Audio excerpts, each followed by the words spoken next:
back in Chicago? Well, I think if I'm a Blackhawks fan right now, I'm very excited about the future. Obviously, with the young players that we had playing in Chicago this year, Alex DeBrincat, Nick Schultz, just to name a couple. But then the young players that are playing here, and what they've done. People forget. I know there's been a lot of talk about the NHL experience we have on this team.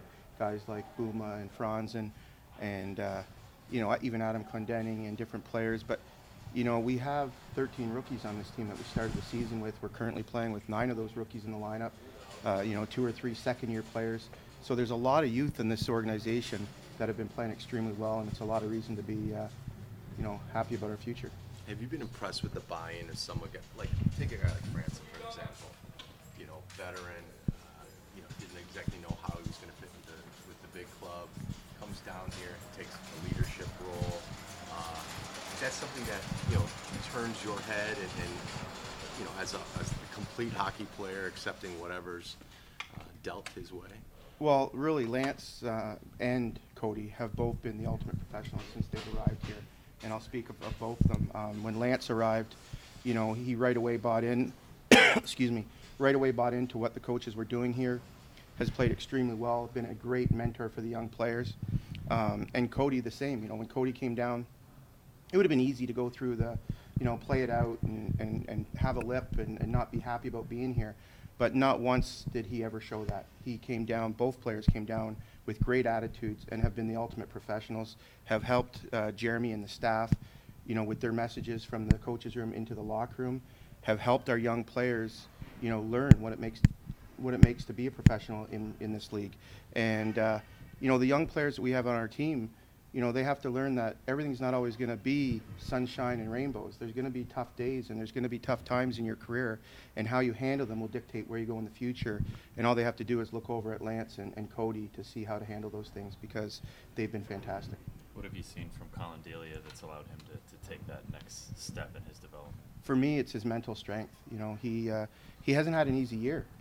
Peter Aubry and myself sat with him early in the season, explained a plan for him that he was going to probably practice here in Rockford quite a bit, Monday to Friday, work with Peter Aubry. We wanted him facing American Hockey League shots. And then, at the same time, we wanted him playing games. So we wanted him to go down to Indy and play some games, which he did. And, he handled it like a pro. And then he took over really our net on December 28th when Jeff Glass was recalled to Chicago and JF Berube was injured. We went into Iowa with 1 game of experience in the net, with him and Matt Tompkins. Both of them handled it extremely well, and Colin has just continued to get better and develop, and his mental strength for me has really shown through. With what he's shown in these high leverage situations, triple overtimes, whatever's been thrown at him, does that give the organization a thought that he could be one of the front runners to back up Corey next year? Why not? Why not? When that's what training camp's for. And he's proven this year that he's a quality netminder. He's someone in our organization, a high-level prospect for us. And the more he plays at this level, the more experience he gains. And like you said, he's playing in high-level pressure games here and has proven himself. So going into training camp next year, he's got just as much chance as anybody. It's going to be interesting when camp opens. I think those things will be determined through the exhibition games, and Stan and Joel will have some tough decisions.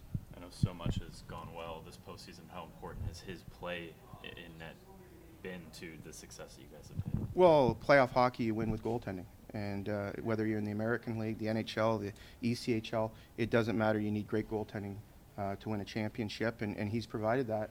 And, we can't forget we have 2 quality goalies here right now in Jeff Glass as well, and Jeff's been a great, mentor for Colin during this ordeal.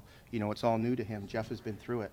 And Jeff is another guy that is, he's an older guy in our locker room that's just been a total professional.